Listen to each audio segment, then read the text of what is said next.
आज आपल्यासोबत दीपक महाराज मोठे आहेत. जिल्हा परिषद आणि पंचायत समितीच्या निवडणुकीत बिगुल वाजला आहे आणि जवळपास 8 वर्षानंतर जिल्हा परिषदच्या निवडणुका दौंड तालुक्यामध्ये होत आहेत आणि यासाठी दीपक महाराज मोठे हे इच्छुक आहेत. महाराज नमस्ते. रामकृष्ण हरी. आपण जिल्हा परिषद निवडणूक लढण्यासाठी इच्छुक आहात आणि या लढण्यामागची मुख्य प्रेरणा काय आहे, काय सांगतात? भारतीय जनता पार्टीचं विकासाचं एक वेगळं उद्दिष्ट, वेगळी वाटचाल आणि दौंड तालुक्याचे आमदार श्री माननीय राहुलदादा चिकुल यांच्या विकासाची आणि दूरदृष्टीची दिशा पाहता त्यांच्यावर विश्वास ठेवून मी ही निवडणूक लढत आहोत. माझी प्रेरणा म्हणजे दौंड तालुक्याचे आमदार राहुलदादा कुल असतील. बरं, आपल्या यवत गटातील सध्या सर्वात मोठे प्रश्न काय आहेत, तुम्हाला काय वाटतं? आता कसं होतं, जिल्हा परिषदेच्या निवडणुकीला आपण सामोरं जाताना जिल्हा परिषदेची मर्यादा आणि वरच्या काही पदांची मर्यादा वेगळी आहे.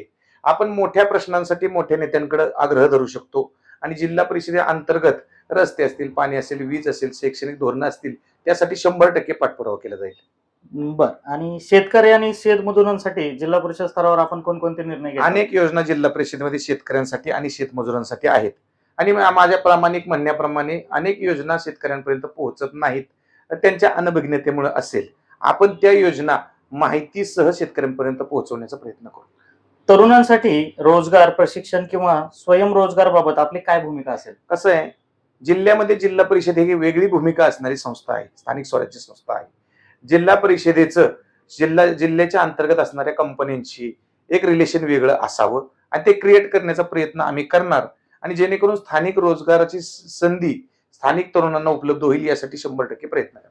महिला समीक्षकरणासाठी व तसंच बचत गटांना प्रोत्साहन देण्यासाठी काही आपलं काय? आता एक 5 ते 10 वर्ष झाली, जुनं सरकार असेल किंवा आत्ताचं सरकार असेल, महिला सक्षमीकरणाबद्दल आग्रही राहिलेलं आहे. आपली कुणावर टीका नाही, परंतु जिल्हा परिषद ही अशी संस्था आहे ज्यांनी सर्वात जास्त महिलांच्या सक्षमीकरणासाठी योजना राबवलेल्या आहेत, बचत गटांच्या सक्षमीकरणासाठी योजना राबवलेल्या आहेत.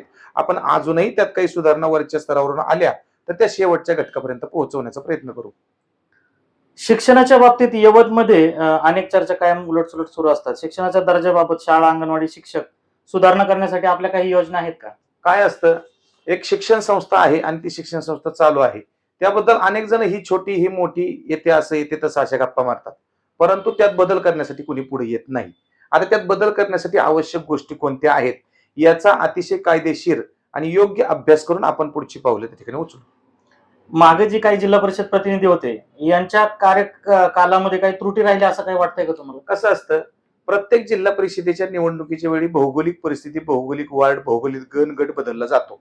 मागचा गट आपला जो जिल्हा परिषदेचा होता तो अतिशय भौगोलिक विपरीत परिस्थितीमध्ये होता. शेवटच्या ठिकाणी पोहोचण्यासाठी अडचणी होत्या, त्रुटी भरपूर राहिल्या, पण त्याला कारणीभूत तो सदस्य असेल असा माझा त्या ठिकाणी आरोप नाही, परंतु त्याला भौगोलिक परिस्थिती आणि राजकीय अस्थितंतर हे सुद्धा कारणीभूत असू शकतं. आपण निवडून आल्यानंतर नागरिकांशी थेट संवाद कसे ठेवतात? कसं होतं, अनेक लोकप्रतिनिधी जनता दरबार घेतात.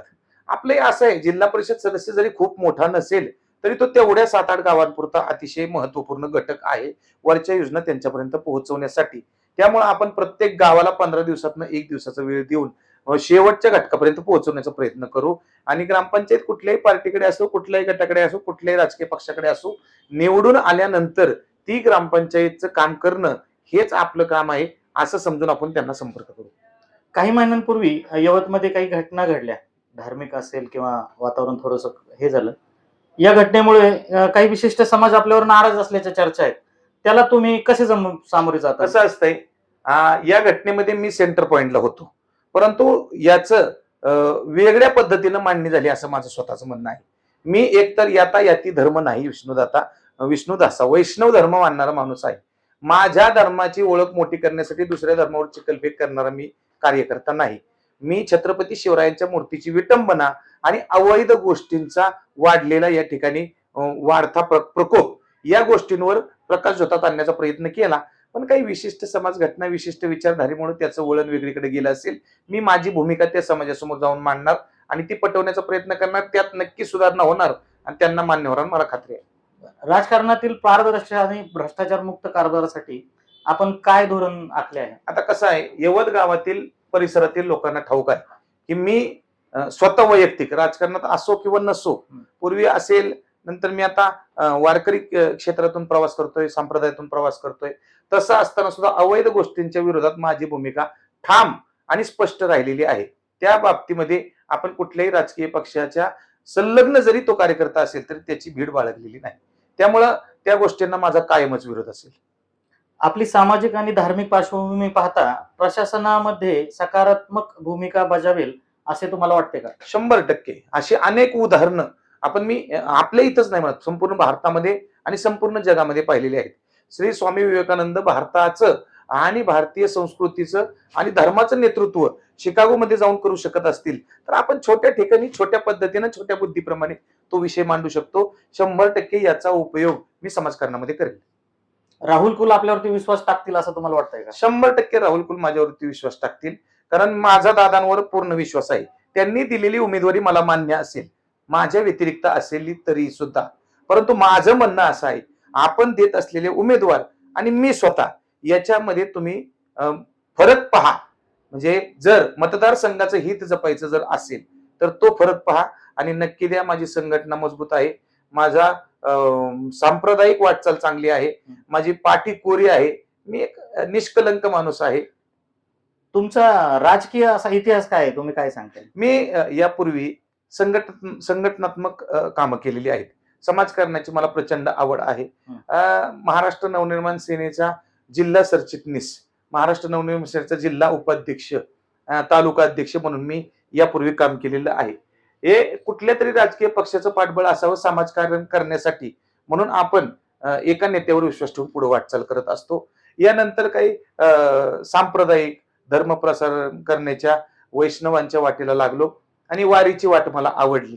परंतु राहुल दादा कुल यांचं दूरदृष्टी पाहता मला असं वाटलं की आपण वैष्णव राहून संप्रदायाचा प्रचार प्रसार करत असताना दादांच्या आशीर्वादानं, दादांच्या सहकार्यानं समाजकार्य आणि राजकारण सुद्धा व्यवस्थित करू शकतो.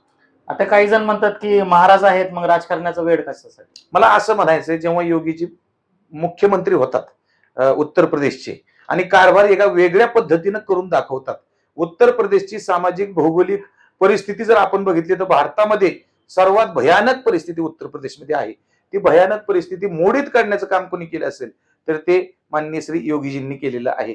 आता काही पॉझिटिव्ह काही निगेटिव्ह गोष्टी प्रत्येक चरित्रामागं असतात आणि त्या बोलल्या जात असतात, परंतु त्याकडे दुर्लक्ष करून आपण अव्याहतपणे प्रामाणिक कार्याचा वसा जर घेतला असेल तर आपल्याला त्याची भीड बाळगण्याचं कारण नाही. मतदारांनी इतर उमेदवारांपेक्षा फक्त आपलाच विचार करावा असं का? मी मगाशी काही वेळापूर्वी बोलताना सांगितलं, मी मतदारांना असं आवाहन करतो की तुम्ही दोनही पार्टीचे असतील किंवा अपक्ष असतील किंवा इतर उमेदवार असतील, सर्व उमेदवार समोर घ्या आणि त्यांच्या बाजूला मलाही समोर घ्या. मग मतदारांना स्वतःलाच तो फरक जाणवेल. मी उच्च शिक्षित आहे, मी 3 विषयांमध्ये मास्टर केलेलं आहे, मी लॉचा अभ्यास करणार आहे, लॉचं माझं 1 वर्ष झालेलं आहे आणि पुढच्या वर्षालाही मी आग्रही आहे.